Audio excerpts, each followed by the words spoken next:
Heather, why don't you tell us a little bit more about your experience? What did you learn? What are some tips that you can give our candidates out there? Yeah, absolutely. And just before I go into that, I'm so happy to be speaking to you all today because I've obviously gone through this process. I know what it's like, and it can be scary. So yeah, I'll be sharing some of the mistakes that I made and then some top tips. So really, video interviews, it's something that you're going to have to do now. Every company is looking at implementing video interviews, or they already have it.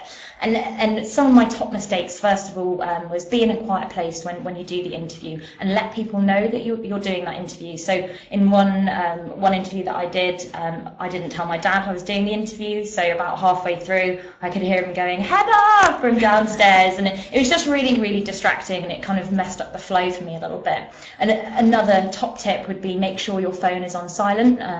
My phone went off during one interview, and it looks unprofessional. Treat these video interviews like you would any face-to-face interview. You're there to make an impact and make a really good impression. Yeah, I think just adding on to what Heather said, it is very important for us to realize that video interviews are one of the pre-screening steps as part of the overall process, which means it is the only chance that you have to make an impact and prove to the organization as to why you want to join them. Therefore, ensure that you're treating them face-to-face.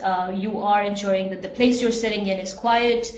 People around you know that you're going to do an interview, so they shouldn't call you like, yeah, get a good night's sleep. Exactly. I think it's also important to see how your posture is, what the background is like, where your laptops are kept. I've seen a few interviews where candidates keep their laptops on their lap, or the table is very low. I think it's important to give that attention to ensure that you are performing and you are being more confident when you're answering questions.